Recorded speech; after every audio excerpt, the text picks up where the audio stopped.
Alhamdulillah, alhamdulillahirabbil alamin, wa bihi nasta'in. Allahumma shalli ala sayyidina Muhammad wa ala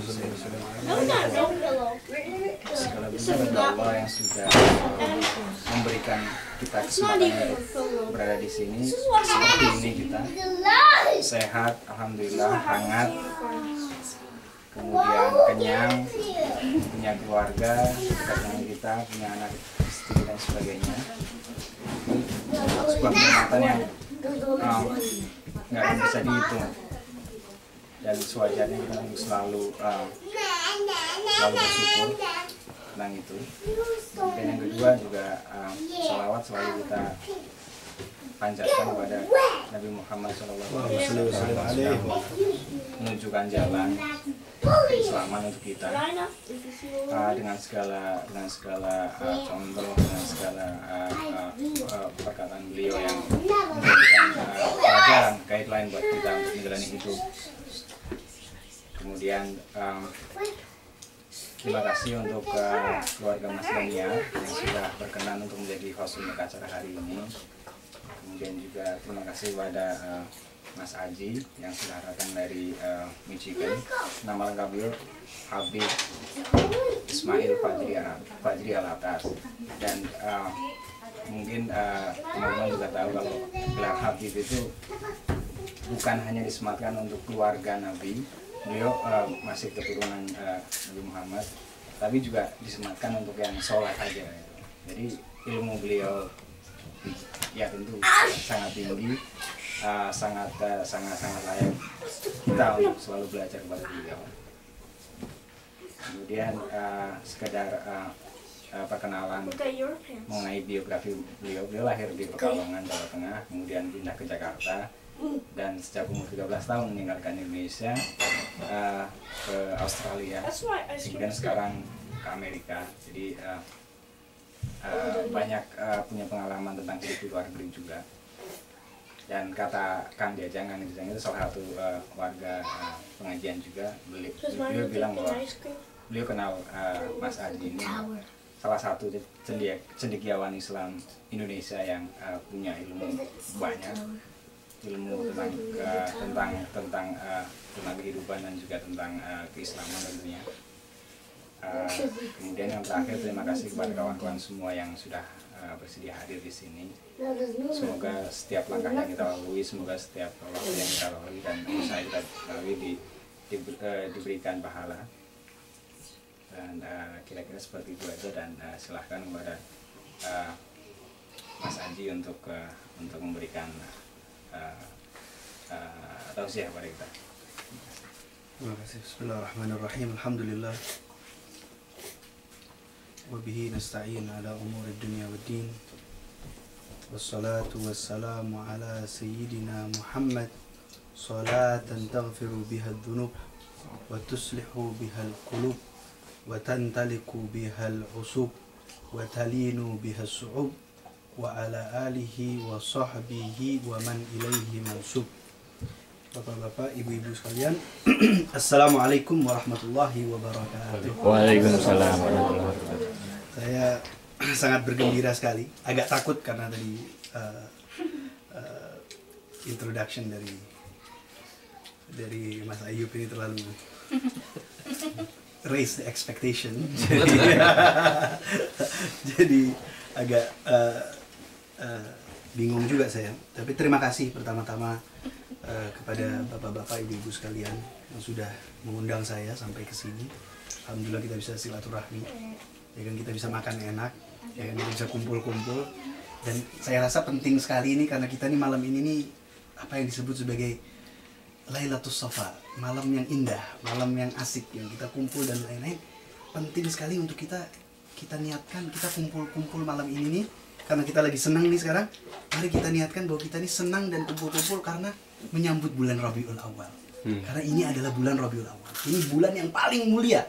Bahkan para ulama alal itlaq, para ulama mengatakan, oke, bulan Ramadan adalah bulan suci. Tetapi kalau tidak ada bulan Rabiul Awal, tidak ada bulan Ramadan, karena bulan Rabiul Awal adalah lahirnya Nabi Shallallahu Alaihi Wasallam.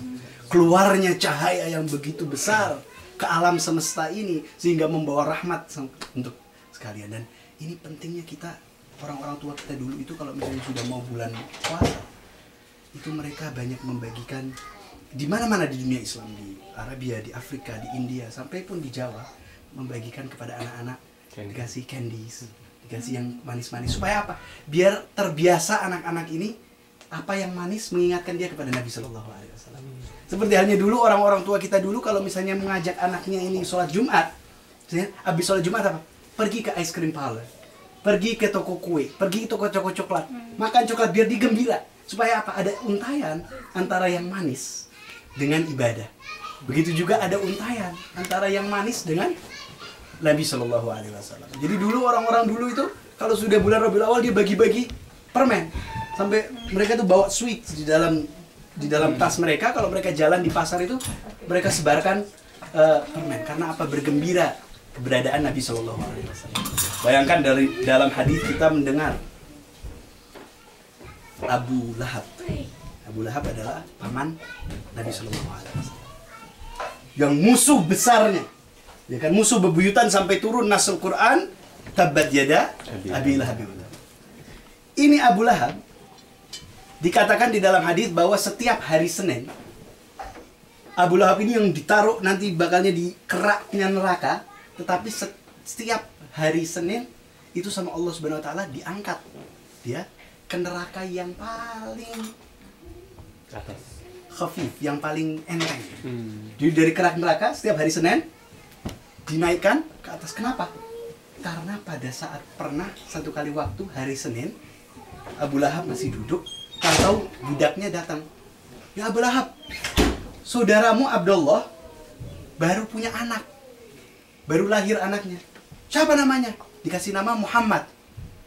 Pamannya kan senang, saudaranya itu punya anak. Saking senangnya Abu Lahab itu sampai dia memerdekakan budaknya. Udah kamu merdeka. Saking senangnya karena punya lahir keponakan. Nah ini Abu Lahab yang sudah jelas-jelas ya kan kafir, musuh Nabi SAW, tapi hanya karena dia pernah bergembira hari Senin karena kelahiran Nabi SAW sampai dia memberikan budak, maka setelah itu setiap hari Senin diberikan syafaat oleh Nabi SAW, diberikan rahmat oleh Allah SWT sehingga diangkat dari neraka yang paling bawah kepada neraka yang paling. Bagaimana dengan kita yang umatnya Nabi SAW? Yang jika kita benar-benar berniat bergembira sama-sama, kita makan-makan, kita bergembira, kumpul-kumpul, bikin pengajian dan lain-lain pada bulan Rabiul Awal. Ya kan? Ini Rabi itu kan musim semi artinya. Jadi ini musim semi di tengah-tengah musim dingin ini kita bergembira. Karena apa? Hayyun fi qulubina. Karena ini perintah dari Allah SWT. Allah SWT berfirman, ya ayyuhalladzina amanu ya ayyuhalladzina Qul bifadlillah wa birahmatihi fabidzalika falyafrahu. Katakanlah dengan rahmat dan fadl itu kemuliaan yang diberikan Allah kepadamu, hendaknya kamu bergembira. Maka sekarang pertanyaannya adalah rahmat apa yang paling besar dari Allah SWT untuk kita? Ya kan? Pemberian paling besar oleh Allah SWT untuk kita apa? Tidak lain adalah Nabi SAW. Maka fabidzalika falyafrahu. Maka dengan keberadaan Nabi Sallallahu Alaihi Wasallam kita hendaknya bergembira, ya kan, walaupun ini sudah 1400-1500 tahun yang lalu, hampir 1500 tahun yang lalu, tetapi kita tetap bergembira karena ini bulannya Nabi Sallallahu Alaihi Wasallam. Nah, ini makanya penting kita untuk memasang niat yang baik, kita kumpul-kumpul malam ini, ya kan, untuk memperingati bulan kelahiran Nabi Sallallahu Alaihi Wasallam. Saudara-saudara sekalian, apa yang akan saya lakukan pada malam hari ini adalah membaca satu kitab, bagian awal dari sebuah kitab, karena saya rasa ini penting sekali. Ini kitab judulnya Ittahafus Sa'il Bijawabil Masail. Ittahafus Sa'il artinya hadiah untuk penanya. As-Sa'il itu seorang penanya. Hadiah untuk penanya. Bijawabil Masail. Apa hadiahnya? Dengan jawaban-jawaban atas pertanyaan si orang yang bertanya. Ini adalah kitab kumpulan jawaban dari pertanyaan-pertanyaan yang dilontarkan oleh seorang penanya kepada Al-Imam Abdullah bin Alawi Al-Haddad. Imam Abdullah bin Alawi Al-Haddad ini seorang ulama besar, seorang wali besar abad 17, meninggal di Hadramut. Beliau buta dari lahir. Dan karya ini ditulis pada saat beliau baru berumur 28 tahun. Tahun 1662. Ini karya ketiga beliau. Banyak kitab-kitab beliau, sebagian sudah diterjemahkan ke bahasa Inggris, ke bahasa Indonesia. Ini Ithaf Sail adalah salah satu karya beliau. Dan di awal dari kitab ini, beliau menjelaskan tentang pentingnya bertanya. Dan posisi, karena ini adalah kitab kumpulan dari pertanyaan-pertanyaan, maka sebelum beliau menjawab pertanyaan-pertanyaan yang ada, beliau bercerita dulu tentang apa sih sebenarnya pertanyaan dan kenapa pentingnya pertanyaan itu untuk agama kita. Nah, ini mari kita sama-sama kita baca karya ini karena saya rasa penting sekali untuk kita. Bismillahirrahmanirrahim. I'lam anna su'al fi mawadhi'il hajah وفي مواطن الإشكال ولطلب المزيد من العلم والاستبصار مما جرت عليه عادة الأخيار في الأعصار والأمصار وهو أعني السؤال واجب عن العلم الواجب وفضل عن علم الذي هو فضيلة وسؤال مفتاح يتصل به إلى ما في الصدور والقلوب من المعاني العلوم وأسرار الغيب. Ketahuilah, kata Imam Abdullah bin Ali al-Haddad, bahwa sesungguhnya pertanyaan adalah sesuatu yang penting untuk setiap orang yang memiliki hajat, yang memiliki keperluan. Itu pentingnya bertanya. Wa fi mawatinil iskal, atau ada orang yang merasa ragu-ragu akan sesuatu, ini penting sekali untuk orang itu bertanya. Wa li talibil mazid minal ilm wal istibsar. Dan pertanyaan ini juga penting bukan hanya ada untuk orang yang punya keperluan, hajat, atau orang yang mempunyai syak, iskal, ya, keraguan, tetapi juga penting untuk orang yang mencari peningkatan dalam ilmu dan pemahaman. Pentingnya bertanya. Wa huwa a'nisu mimma jarrat alaihi adatil akhyar fil a'sar wal amsar. Dan ini adalah adatnya, yang namanya bertanya itu, praktik bertanya itu adalah adatnya orang-orang baik dan orang-orang ilmuwan dan kaum intelektual di segala tempat dan di setiap waktu. Mereka mempunyai kesiapan untuk bertanya. Selalu yang namanya orang yang cerdas. Seorang yang mempunyai kecerdasan dan itu selalu mempunyai rasa keingintahuan yang tinggi. Selalu ingin tahu, dia mau bertanya. Wa huwa a'ni su'al wajib anil ilm al-wajib wa fadl anil ilm alladhi huwa fadilah. Dan pertanyaan bagi ilmu yang wajib itu hukumnya wajib.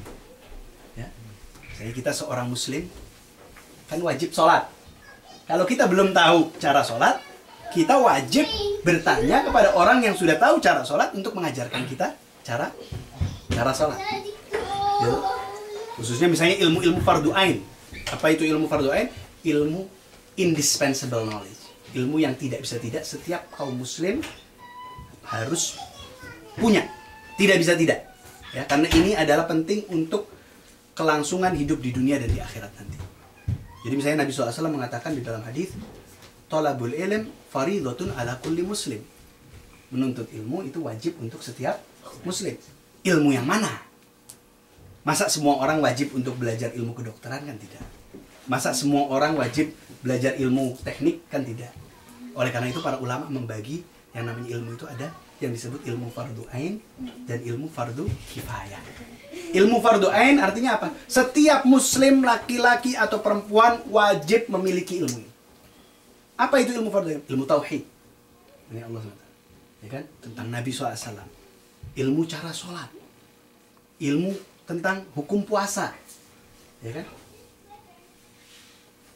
Misalnya hukum haji. Anda belum wajib untuk mengetahui ilmu tentang haji kalau belum mau naik haji. Tapi begitu misalnya Anda sudah mau naik haji nih, Anda tahu nih tahun depan Anda naik haji, jadi wajib Anda untuk mempelajari hukum haji. Misalnya seseorang baru masuk Islam, ya kan? Baru masuk Islam bulan Syawal. Berarti apa? Selama 11 bulan dia belum wajib belajar tentang puasa. Tapi begitu 1 bulan sebelum puasa, bulan Sya'ban udah mau puasa, kan dia wajib puasa. Berarti apa? Ilmu tentang hukum puasa menjadi wajib. Itu ilmu fardu ain. Ilmu fardu kifayah apa? Ilmu fardu kifayah adalah ilmu yang dimana sebuah masyarakat, setiap masyarakat itu wajib harus ada minimal satu orang yang menguasai ilmu itu. Misalnya kita tinggal di satu kota, ya kan nih, kota apa ini namanya? Transport. Transport.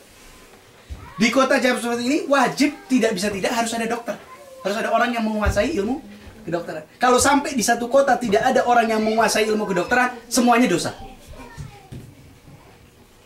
Ilmu teknik harus ada satu orang yang mempunyai ilmu teknik. Karena apa? Ini adalah ilmu-ilmu yang penting untuk kelangsungan hidup. Ilmu fikih yang ruwet-ruwet, misalnya ilmu waris, ya kan, ilmu tentang bab nikah, bab ini nggak wajib untuk setiap kaum muslimin, tapi wajib untuk seorang fakih, seorang ahli hukum. Sehingga apa? Kalau sampai kita tinggal di sebuah komunitas, terus tidak ada yang paham ilmu hukum, waris, tahu-tahu kita ada orang meninggal, terus bagaimana warisnya kita nggak ngerti cara hukum Islam. Nah ini kita semua berdosa. Ini harus ada. Itu ilmu fardu kifayah. Nah, Imam Al-Haddad ini mengatakan bahwa hukumnya bertanya tentang ilmu yang wajib, hukumnya wajib. Bertanya tentang ilmu yang fadilah, yang bukan wajib tapi yang baik, ya hukumnya juga fadilah, baik juga, bagus gitu. Bertanya tentang ilmu yang wajib, hukumnya wajib. Bertanya tentang ilmu yang baik, itu hukumnya juga baik. Jadi mengikuti substansi dari masalah yang dibahas. Wasu'al miftah yuttasal bihi ila ma fis sudur wal qulub minal ma'anil ulum wa asrarul ulum. Dan pertanyaan ini seperti kunci. Kunci yang membuka rahasia-rahasia ilmu pengetahuan yang terpendam di dalam diri seseorang. Saya kita mempunyai, ada orang yang alim, yang mempunyai ilmu yang tinggi. Caranya kita mengambil ilmunya beliau-beliau ini seperti apa? Ya, kuncinya itu adalah bertanya. Fakama annahu la yasul ila ma fil buyut minal imti'at wan nafa'is illa bil mafatihal muttahidah minal hadid wal khashab. Kadzalika la yusal ila ma indal ulama wal arifin minal ulum wal ma'arif illa bil as'ila al muttakhidah min talab al istifadah maqruna bis sidq wal raghbah wa husnul adab. Begitu juga kita tidak akan bisa masuk ke dalam satu rumah yang mana di dalam rumah ini tersimpan uang, harta dan lain-lain kecuali pakai kunci. Ya kan, yang terbuat dari baja atau dari kayu atau dari besi yang kita pakai untuk buka. Jadi biar bisa ngambil harta yang ada di dalam rumah kita. Begitu juga dengan harta ilmu pengetahuan yang terpendam di dalam diri para ulama, para arifin ini juga seperti harta di dalam rumah. Yang mana apa? Kita butuh kunci untuk bisa membukanya. Dan tentu di sini dikatakan minal ma'ani makrunatan bisidik warahbah wa husnul adab. Tentu bertanya itu harus dengan apa? Dengan sidik. Sidik itu apa? Kesungguhan. Sungguh-sungguh. Ya, bukan hanya cuma main-main aja, tapi sungguh kita bertanya. Warahbah wa husnul adab. Dan rohbah karena kita ingin mencari, betul-betul mencari manfaat, dan husnul adab, dan dengan adab yang baik. Dengan adab yang baik. Jadi bertanya tidak hanya asal nanya, tapi juga adabnya yang baik. Karena apa? Kita berhadapan dengan seorang yang mempunyai ilmu, ya kan? Kita tentu harus baik, ya kan? Misalnya kita pergi ke rumah sakit, masa kita mau seenaknya aja ngomong sama dokter, kan nggak mungkin. Kita harus dengan adab yang baik, kita nanya yang baik, dan memang benar-benar ingin tahu, bukan mau coba ngetes dokter lah. Emangnya kita siapa mau ngetes dokter ya? Tolong kita nggak ngerti ya. Bertanya dengan ngetes ya. Oke. Wa qad warada asyara' bil amri bis-su'al wa waradat hitha 'alaihi wa targhib fihi. Dan bertanya ini diwajibkan oleh kita dan diperintahkan bagi kita oleh syariat, oleh hukum agama. Qala Allah Ta'ala, seperti di dalam firman Allah Subhanahu wa taala, fas'alil ladzina yaqra'unal kitaba min qablik. Tanyakanlah kepada orang-orang yang sudah membaca kitab sebelum kamu. Artinya apa? Bani Israel dulu yang sudah mendapatkan kitab Zabur dan Taurat. Bertanya pada mereka, karena mereka tahu cerita-cerita tentang nabi-nabi terdahulu. Ini perintah dari Wa qala ta'ala, Allah Subhanahu wa taala juga berfirman, fas'alu ahli dzikr in kuntum la ta'lamun bil bayyinati waz zabur. Bertanyalah kepada ahli dzikir. Bertanyalah kepada ahli dzikir tentang apa-apa yang engkau tidak paham. Perintah dalam Quran. Fas'alu ahli dzikr in kuntum la ta'lamun. Jika kamu tidak tahu, Bertanyalah kepada ahli dzikir. Siapa maksudnya ahli dzikir? Al ulama. Artinya orang yang selalu ingat kepada Allah Subhanahu wa taala. Karena apa? Banyak ulama juga yang mereka sangat mumpuni di dalam ilmu agama, tetapi ilmunya justru menjadi hijab. Ilmunya justru menjauhkan mereka dari Allah Subhanahu wa taala. Karena apa? Akhirnya cuman main-main tentang hukum ini halal, ini haram, ini halal, ini haram, akhirnya lupa sama Allah Subhanahu wa taala. Seperti orang-orang Yahudi sampai dikatakan pembesar-pembesar Yahudi itu, the rabbis, they love the Torah so much that they forgot about God. Jadi mereka itu orang-orang Yahudi itu dulu selalu itu memperdebatkan ayat-ayat di dalam Taurat sampai akhirnya mereka lupa sama Tuhan. Masing-masing dengan egonya masing-masing berdebat tentang ayat ini maknanya apa, ayat ini maknanya apa sehingga lupa. Makanya di sini dikatakan apa? Fas'alu ahli dzikir. Bertanyalah kepada orang-orang yang ingat kepada Allah Subhanahu wa taala, orang-orang yang selalu zikir. Yang mana apa ilmunya ini justru membangun ingatan mereka kepada Allah Subhanahu wa taala. Bertanya kepada mereka tentang hal-hal yang kita tidak. Jadi artinya apa? Di sini yang diajarkan adalah karena agama kita ini bukan agama yang diturunkan melalui teks. Walaupun tradisi Islam ini penuh dengan kitab-kitab dan lain, tapi kitab-kitab ini fungsinya itu hanya untuk alat bantu. Tetapi agama kita ini selalu diturunkan dari jiwa ke jiwa, ke jiwa, ke jiwa. Artinya apa? Dari manusia ke manusia. Ini adalah agama yang hidup. Bukan agama tekstual yang mati. Tetapi ini adalah agama yang selalu diturunkan dari seseorang ke seseorang ke seseorang. Seperti dulu para sahabat belajar sama Nabi Sallallahu Alaihi Wasallam bukan belajar buku. Mereka duduk dengan Nabi Sallallahu Alaihi Wasallam. Mereka duduk dengan beliau setiap hari, mendengar, melihat, mencontoh. Inilah cara sebenarnya yang disebut talaki. Transmisi ilmu pengetahuan di dalam agama kita adalah justru melalui apa? Dengan dekat dengan orang yang alim, dekat dengan orang yang soleh, maka nanti kita akan kecipratan. Seperti halnya kalau kita duduk dengan tukang ikan, kita kena amis. Kalau duduk sama pembuat parfum, kita wangi. Ya kan? Begitu juga dengan para ulama. Kalau kita duduk dengan para ulama, kita insya Allah dapat. Oleh karena itu apa sampai-sampai dikatakan apa tingkatan yang paling tinggi di bawah kenabian, ya, yang bisa dicapai oleh manusia selain para nabi? Apa? As-Siddiqiyah Al-Kubra. Siddiqiyah ini adalah makom yang tertinggi di dalam tahapan spiritual. Ini sampai-sampai apa? Dikatakan sama Allah SWT, kita tidak disuruh jadi orang siddiq. Karena apa? Siddiq ini terlalu susah. Cuman sedikit orang yang bisa mencapai tingkatan itu. Sampai apa dikatakan oleh Allah SWT dalam Quran? Ya ayyuhalladzina amanu taqullah wa kunu ma'as-sadiqin.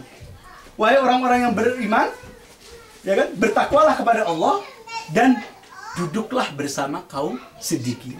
Tidak diperintahkan kita untuk jadi orang siddiqin, tapi diperintahkan untuk duduk bersama orang siddiqin. Karena apa? Dengan duduk itu nanti kita belajar. Para sahabat dulunya sebelum kenal sama Nabi SAW, mereka wah dengan kebejatan masing-masing. Begitu aja duduk dengan Nabi SAW, transformasi tanpa terasa. Duduk dengan orang baik, kita jadi baik. Oleh karena itu orang Arab dulu bilang apa? Manjalis janis. Manjalis janis. Siapa yang duduk jadi orang seperti itu. Jadi orang kalau misalnya duduk ya kan sama buruh kapal di pelabuhan, nanti ikut-ikutan tuh seperti swearing dan lain-lain, ya kan? Tapi kalau orang duduk sama ulama, nanti dia akan cinta ilmu. Ya kan anak-anak kita ajak misalnya duduk dengan para ulama, nanti dia akan merasa cinta kepada ilmu.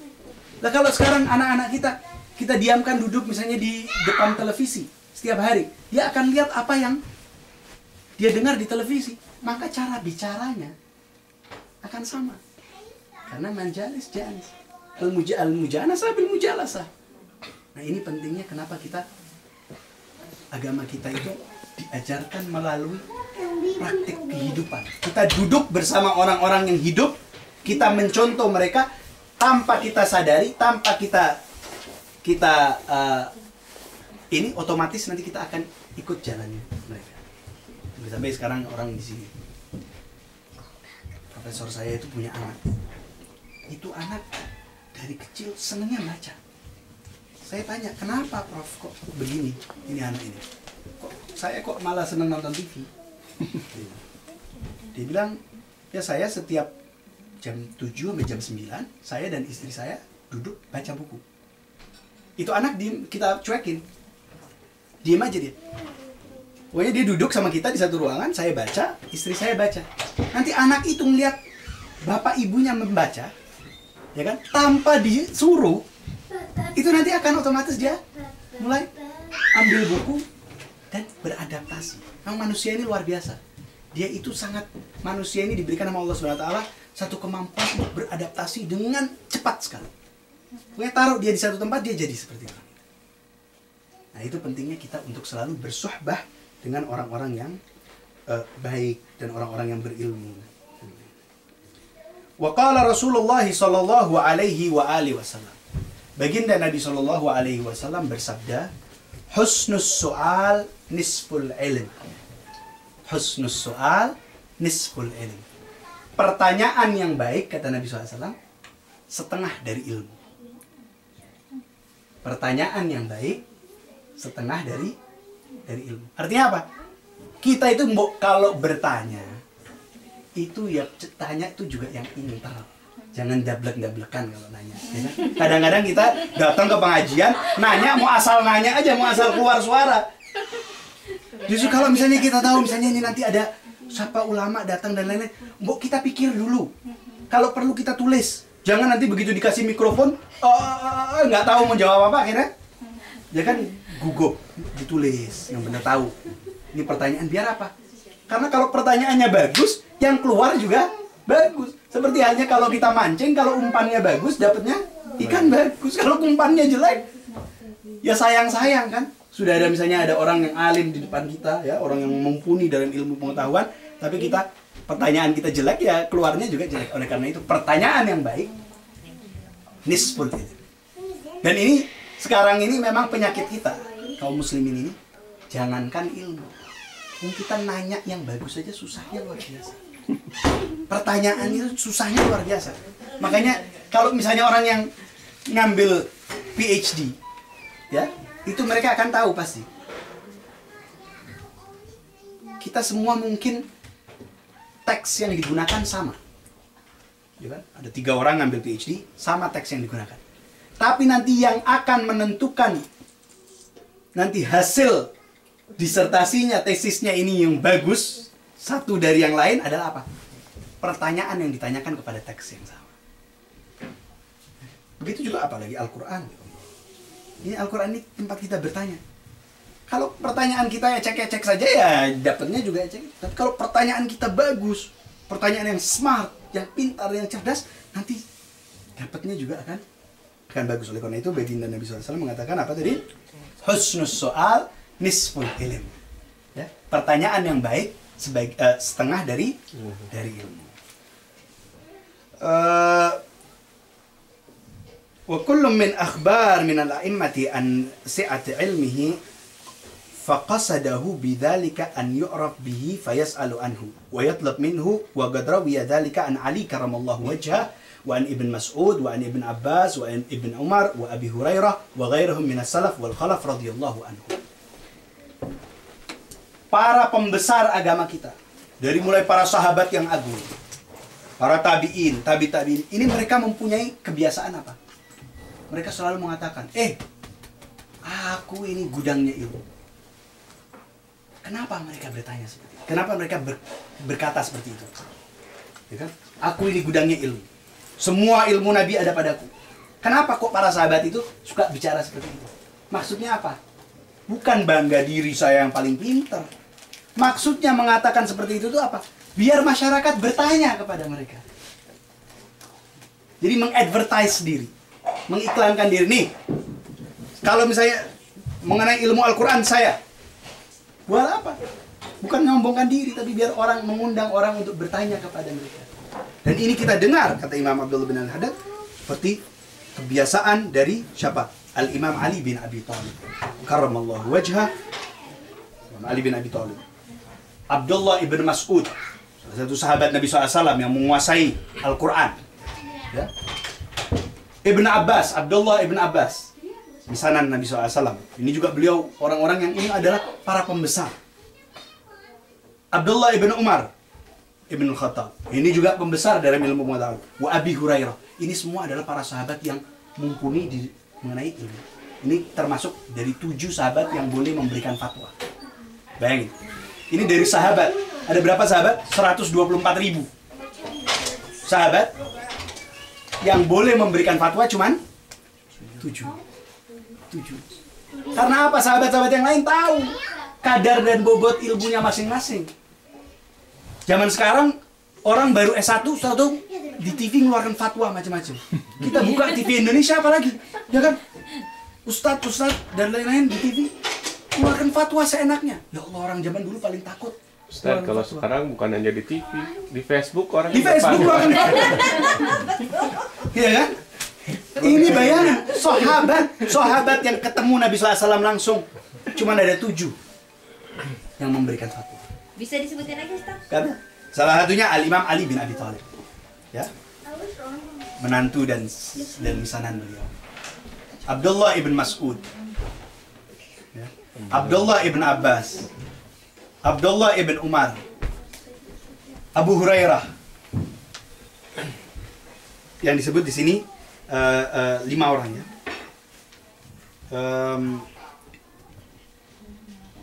Dan kenapa di sini misalnya? Kenapa kok kalau sahabat-sahabat itu kita biasanya sebut misalnya Sayyidina Umar, apa sebutnya belakangnya? Radhiyallahu anhu. Ya kan? Tapi kenapa kok Imam Ali bin Abi Thalib lain sendiri? Apa? Karramallahu wajah. Kenapa? Nggak pernah melihat. Nggak pernah. Pertama tidak pernah melihat kemaluannya sendiri. Karramallahu wajah itu artinya apa? Semoga Allah mengangkat muka wajah beliau. Pertama, beliau tidak pernah melihat kemaluannya sendiri. Ya kan? Yang kedua, beliau tidak pernah menyembah berhala. Satu-satunya orang yang lahir di dalam Ka'bah, Imam Ali bin Abi Thalib. Tidak pernah menyembah berhala karena dari kecil hidup dengan Nabi Sallallahu Alaihi Wasallam, ya kan? Hidup dengan Nabi Sallallahu Alaihi Wasallam dan sampai akhirnya dikawinkan dengan Sayyidah Fatimah. Jadi oleh karena itu kalau untuk Imam Ali bin Abi Thalib ada sebutannya khusus karramallahu wajhah atau alaihi salam juga boleh. Karena apa? Karena beliau keluarga Nabi Sallallahu Alaihi Wasallam, ya kan? Fatimah, Ali, Hasan, Husain alaihi salam. Karena apa? Selalu kita kalau baca, kita kan kalau sholat Allahumma sholli ala Sayyidina Muhammad wa ala ali Sayyidina Muhammad. Wa ala ali maksudnya apa? Keluarga. Berarti apa? Salawat. Makanya salawat, kalau kita berselawat kepada Nabi SAW tapi tidak berselawat kepada keluarga beliau, tidak sah. Makanya disebut Allahumma sholli ala Sayyidina Muhammad wa ala ali Sayyidina Muhammad. Makanya salawatnya itu bukan hanya kepada Nabi SAW tapi kepada keluarga beliau. Nah, oleh karena itu boleh dikatakan alaihi salam. Seperti halnya Sayyidina Jibril, para malaikat muqarrabin, Jibril, Mikail, disebut juga alaihi salam. Tapi Imam Ali bin Abi Thalib juga karramallahu wajhah. Yang lain sahabat radhiyallahu anhum. Wa qad harada jama'at min al-ulama an-nas ala su'al minhum ka Urwa bin Zubair wa Hasan al-Basri wa Qatadah.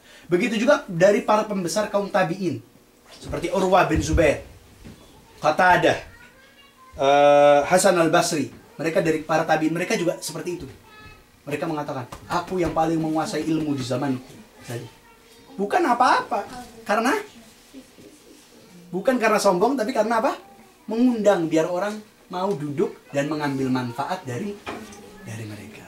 Sombong itu, orang sombong itu, yang disebut sombong itu, kalau misalnya mengaku-ngaku tapi tidak ada realitasnya, itu baru arogansi. Tapi kalau misalnya memang dia punya ilmu dan dia mengatakan saya punya ilmu, itu bukan sombong, itu memang haknya. Paham nggak ini? Tapi kalau orang nggak punya ilmu tapi ngomong, oh saya punya ilmu, itu baru sombong, arogan. Tapi kalau misalnya orang mengatakan saya memang punya ilmu, ya kan? Seperti halnya misalnya kalau misalnya kita di pesawat, ya kan? Ada emergency. Who's the doctor? I am a doctor. Ini bukan sombong, bukan mengaku-ngaku, ya memang benar kenyataannya, ya kan? Supaya apa? Biar bisa diambil manfaat. Wa kana Sufyan ats-Tsauri yubadir birrahil min kulli baladin dakhalaha wa lam yas'alahu ahadan min ahliha an syai'in min al-'ilm wa yaqul hadha balad yamut fihi al-'ilm. Sufyan ats-Tsauri, seorang tabi'in dan seorang sufi besar, seorang wali besar. Sufyan ats-Tsauri, seorang imam dalam ilmu fikih juga. Imam Sufyan ats-Tsauri ini begitu dia masuk ke satu kampung atau ke satu kota, dan di situ nggak ada orang yang mendatangi beliau dan bertanya kepada beliau, langsung beliau keluar dari kota itu. Dikatakan, Sayyidina Sufyan, kenapa kok keluar dari kota ini? Hadza balad yamut fiha al-ilm. Ini kota yang ilmu sudah mati di kota ini. Jadi buat apa kita masuk sini? Saking karena tidak ada orang yang ngambil manfaat. Marah, keluar. Buat apa sini udah nggak, orang tidak tertarik dengan ilmu, sudah tidak tertarik dengan agama. Bayangin ada seorang seperti Sufyan Ats-Tsauri tapi tidak ada yang bertanya. Wa kana Asy-Syibli rahimahullah idh jalasa fi halaqatihi wa lam yus'al ahad yatalaw alaihim qawlihi ta'ala wa waqa'a al-qawlu alaihim bima zalamu fahum la yantiqun. Sayyidina Asy-Syibli, Abu Bakar Asy-Syibli, orang sufi besar. Setiap beliau duduk-duduk nih di satu majelis dan gak ada satu orang pun yang bertanya kepada beliau, beliau langsung marah. Langsung marah, dimarahin itu semua. Orang yang duduk itu dimarahin semua sambil beliau mengutip firman Allah Subhanahu wa taala yang berbunyi, "Wa waqa'al qawlu 'alaihim bima zalamu fahum la yantiqun." Telah sampai perkataan Tuhan kepada mereka karena kezaliman mereka, maka hari ini mereka tidak dapat berkata-kata. Itu ayat Quran, tapi digunakan untuk ini karena apa? Nggak ada yang berkata-kata, diam semua, nggak ada yang bertanya dan lain-lain, ya kan? Itu menunjukkan bahwa tidak mempunyai ghirah, tidak mempunyai semangat keilmuan. Ada orang alim, ada orang pintar, tapi kita tidak bertanya. Makanya kita juga kalau punya anak, ini kalau anak paling, ini saya lihat ya, salah satu adat kita ini di Indonesia yang kadang-kadang sangat menyedihkan. Ada anak-anak itu yang merasa, kan kalau misalnya anak-anak itu kalau masih kecil itu kan rasa ingin tahunya kan luar biasa. Tapi kadang-kadang mungkin ya karena orang tuanya kurang pendidikan atau gimana, begitu anak itu ditanya, hush, ya kan? Akhirnya apa? Lama-lama nggak mau nanya lagi nih anak, ya kan? Coba kalau misalnya orang bule, atau kadang-kadang juga nanya, sengaja dibohongin anaknya, ya kan? Biar nggak minta ini, biar diem, dibohongin aja. Dicubit. Hah? Dicubit. Saya kalau dulu masih main kalau maghrib bilang, jangan main nanti ada cande olo katanya, ya kan? Ada cande olo katanya. Ini kan kita dibohong-bohongin kayak gini. Nah kalau orang-orang sini kan kita lihat anak-anak itu dari kecil ini apa dijawab semua masing-masing dia. Sehingga apa? Dia terus mau bertanya dan itu akan mengembangkan dia punya semangat keilmuannya. Warubbama yas'alu ilm julasa'uhu la yafiduhum wa liya'rif bihi ma indahum minal ilm.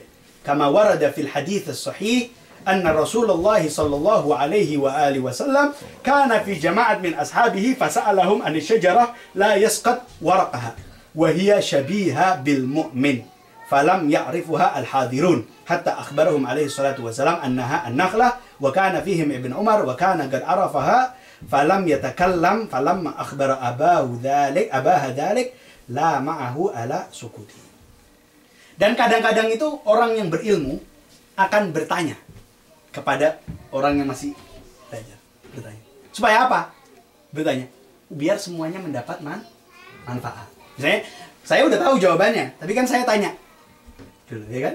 Saya tanya dulu, biar apa? Biar semuanya mendapat manfaat. Seperti kejadian oleh Nabi Sallallahu Alaihi Wasallam di sini dikatakan, pernah Nabi Sallallahu Alaihi Wasallam bertanya di satu majelis. Beliau lagi duduk dengan para sahabat nih. Nabi SAW bertanya, pohon apa yang tidak pernah mati daunnya dan pohon itu adalah perumpamaannya kaum mukmin? Pohon apa yang daunnya tidak pernah gugur dan pohon itu adalah perumpamaan kaum mukmin? Evergreen. Hah? Nggak ada evergreen di negeri Arab, mana ada evergreen? Apa coba yang evergreen? Kurma. Pohon kurma, ya kan? Tapi pada saat Nabi SAW nanya begitu kan, beliau kan sebenarnya tahu jawabannya. Tapi beliau nanya biar apa? Semuanya berpikir kan? Nggak ada yang jawab. Nggak ada yang jawab. Nah di situ, di salah satu di majelis itu duduk Sayyidina Abdullah bin Umar, anaknya Sayyidina Umar bin Al-Khattab. Beliau tahu jawabannya, tapi beliau diem aja. Akhirnya beliau pulang ke rumah, beliau cerita sama ayahnya. Ya Abah, katanya, tadi Nabi SAW tanya begini-begini, saya tahu jawabannya, tapi saya diem. Langsung dimarahin dia sama bapaknya. Dimarahin dia. Kamu kalau tahu jawabannya, kalau ditanya sama Nabi SAW, jawab. Jangan diem aja ya, mungkin dia kan masih muda, masih kecil. Jawab, malah dimarahin. Karena apa? Karena justru pentingnya untuk interaksi bertanya seperti itu tuh untuk mengajarkan kita. Nggak apa-apa kalau salah jawabannya, nggak masalah. Ya kan? Wong kita mau belajar kok. Jangan kita malu kalau misalnya ditanya seperti itu. Wa kana Umar radhiyallahu anhu yas'alu julasaihi katsiran. Wa kana idza sa'ala ahadan an syai' faqala Allahu a'lam yaghdab wa yaqulu lahu lam as'aluka an ilmillah wa innama as'aluka an ilmik faqul i'lam aw la a'lam. A'lam aw la a'lam. Sayyidina Umar bin Khattab. Sayyidina Umar ini kan sahabat yang terkenal tegas. Beliau ini kadang-kadang suka bertanya. Masih duduk dengan sahabat-sahabatnya, beliau bertanya sama seorang. Wah Mas Ayub, ini apa jawabannya? Kaget. Orang itu kadang-kadang nggak tahu mau sok-sokan ya. Padahal nggak tahu jawabannya, ya kan? Tapi bukannya bilang nggak tahu, dia bilang Wallahu a'lam. Kayak sekarang di Indonesia banyak saya lihat begitu. Di Indonesia Pak, orang kan baru ceritanya ya baru masuk Islam gitu kan. Artinya baru tahu-tahu lebih Islami lah kehidupannya.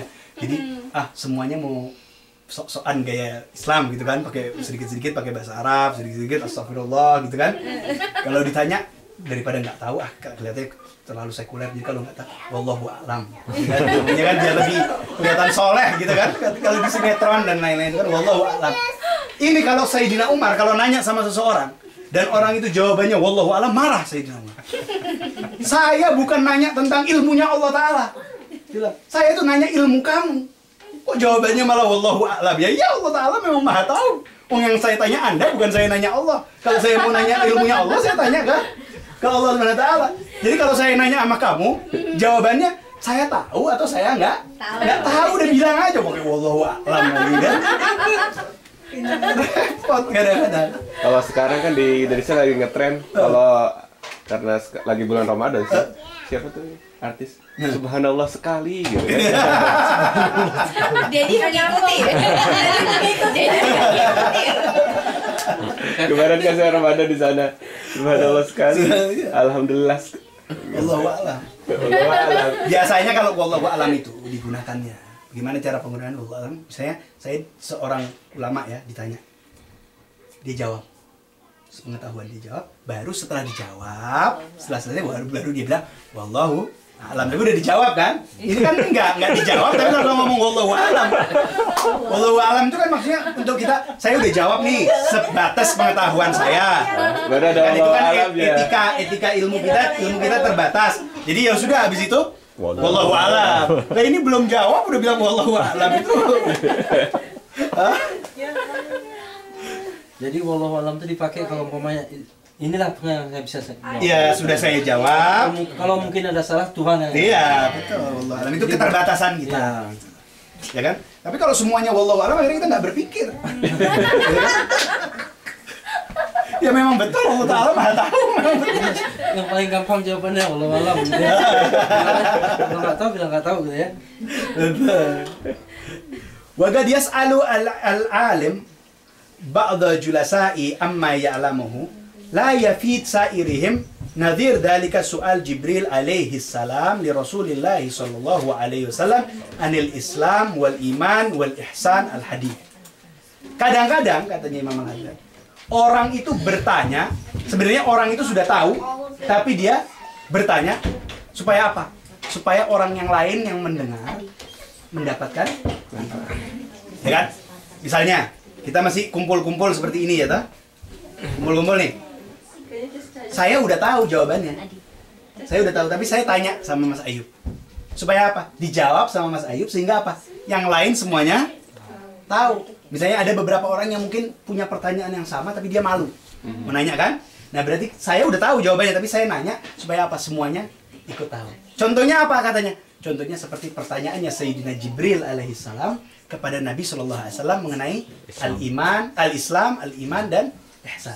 Sayyidina Jibril kan pernah datang pakai dengan rupa manusia. Tahu datang Nabi SAW masih duduk dengan para sahabatnya. Beliau datang, orang nggak ada yang kenal siapa ini orang kok ganteng sekali. Kan? Datang terus tanya, ya Rasulullah, Ma huwal Islam? Ditanya sama Jibril. Rasul, apa itu Islam? Islam adalah la ilaha asyhadu an la ilaha illallah Muhammadur rasulullah wa aqimus shalah wa atuz zakah wa hajjul wa shaum ramadan wa hajjul bait. Rukun. Terus ditanya lagi, "Wa ma huwal iman?" Iman apa? Al-iman billah wa bi rasulihi wa li kutubihi wa li malaikatihi wa qada khairihi wa syarrihi. Ya kan? Rukun iman. Terus ditanya, "Wa ma huwal islam wa ma huwal ihsan?"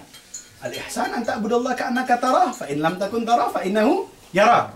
Al-ihsan adalah seperti seakan-akan kita menyembah Allah SWT, seakan-akan kita melihat Allah SWT. Jika kita tidak bisa, maka kita ketahuilah bahwa Allah SWT melihat kita.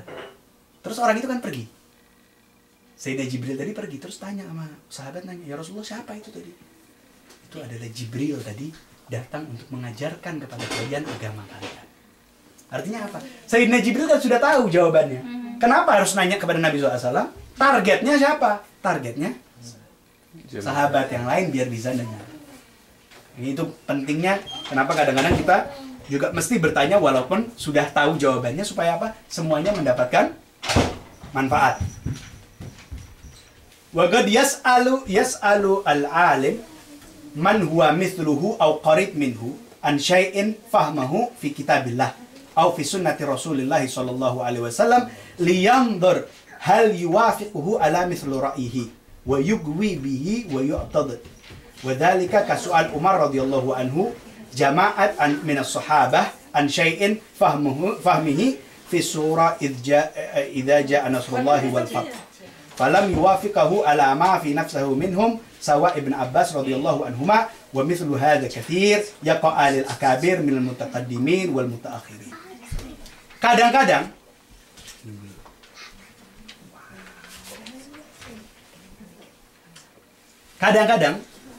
orang itu bertanya, seorang yang alim, seorang yang berilmu bertanya kepada orang alim yang lainnya, ya kan? Seorang ulama kadang-kadang bertanya kepada orang ulama yang lainnya. Untuk apa? Untuk menyocokkan. Benar nggak kira-kira nih pembacaan saya tentang ayat ini sama Anda, gitu kan? Atau untuk apa? Untuk memantapkan dia. Oh benar, berarti yang lain juga bilang benar kok. Ya kan kadang-kadang kita masih ujian kan, kita tadi kamu jawabnya apa? Ya kan A atau B? Oh B. Oh ya benar, berarti benar kan, untuk memantapkan kita. Ya. Nah, ini seperti halnya para ulama sering bertanya tentang makna-makna ayat Quran, makna-makna hadis Nabi SAW kepada sesamanya supaya apa? Memantapkan pemahaman mereka. Oh berarti benar kok, yang lain juga bilang seperti itu, gitu kan? Seperti apa? Contohnya diberikan di sini contoh. Pernah Sayyidina Umar ibn al-Khattab duduk dengan para sahabat-sahabat. Beliau bertanya tentang surat, makna dari surat Idza jaa nasrullahi wal fath wa ra'aitan nasa yadkhuluna fi dinillahi afwaja fasabbih bihamdi rabbika wastaghfir innahu kana tawwaba. Ya kan? Beliau bertanya di situ. Apa ini maknanya surat ini? Idza jaa nasrullahi wal fath. Jika sampai kemenangan, ya kan, di tangan kalian dari Allah Subhanahu wa taala, wa ra'aitanna, dan engkau melihat, wa ra'aitan nas, engkau melihat manusia yadkhulun, mereka semua berbondong-bondong fi dinillahi afwaja, mereka masuk berbondong-bondong ke dalam agama Islam. Ya kan? Fasabbih, maka bertasbihlah. Wastaghfir. Fasabbih bihamdi rabbika, dan puji syukur kepada Allah Subhanahu, alhamdulillah. Wastaghfir, dan beristighfar, innahu kana tawwaba. Maknanya ini apa? Maknanya surat ini. Para sahabat di situ yang tua-tua, oh ini maknanya artinya apa? Kalau misalnya kita perang, begitu kita menang, kita harus sama-sama bertasbih. Subhanallah, walhamdulillah, wala ilaha illallah, Allahu akbar. Kita beristighfar dan lain-lain. Atau apa? Oh itu mengenai Fatah Mekah. Dulu setelah Nabi SAW dibuang ke Madinah, terus kemudian beliau kembali menaklukkan kota Mekah. Itu berarti kita lihat orang-orang Mekah masuk ke dalam Islam. Di situ, di salah satu, Sayyidina Umar nanya seperti ini untuk apa? Untuk biar beliau memantapkan pemahaman beliau tentang ayat ini. Di situ ada satu orang anak yang masih kecil. Ini padahal di kumpulannya Sayyidina Umar ini orang sahabat-sahabat yang besar-besar semua, yang tua-tua semua. Tapi Sayyidina Umar selalu mengundang Sayyidina Abdullah ibn Abbas. Sayyidina Abdullah bin Abbas ini masih muda, ya kan? Masih muda sekali. Kadang-kadang orang-orang ini yang tua-tua marah. Ya Umar, engkau ini khalifah, engkau ini duduk sama pembesar-pembesar para sahabat, ngapain ini anak kecil kok diundang? Kan biasa begitu kan, gengsi dong orang tua, ngapain ini anak kecil kok ikut-ikut duduk di sini, anak kecil ya suruh sana gitu kan. Tapi Sayyidina Umar selalu mengundang. Kenapa? Sayyidina Umar tahu ini anak walaupun masih muda tapi ilmunya melebihi yang lain. Maka apa? Pada saat Sayyidina Umar bertanya, apa kira-kira makna idza jaa nasrullahi wal fath? Semua orang tadi kan jawab seperti itu. Kalau nanti perang, kita menang, kita ini. Sayyidina Abdullah bin Abbas mengatakan, ya Sayyidina Umar, maknanya ini, ayat ini adalah kematian Nabi sallallahu alaihi wasallam. Kematiannya Nabi sallallahu alaihi wasallam. Ini ayat ini mengabarkan bahwa sudah menang. Nabi SAW sudah menang, berarti apa? Tugasnya sudah selesai, berarti akan kata Sayyidina Umar, betul. Ini yang saya pikirkan juga maknanya ya seperti ini. Yang tahu siapa? Yang tahu justru anak muda ini. Yang lain, yang sahabat-sahabat yang tua-tua, nggak bisa sampai kepada pemahaman yang demikian. Karena apa? Pemahamannya kan tidak elektronik gini. Pemahamannya kan tidak tekstual. Ini pemahaman yang betul-betul harus orang yang berpikir betul. Sayyidina Abdullah bin Abbas beliau adalah seseorang yang memang didoakan khusus sama Nabi SAW.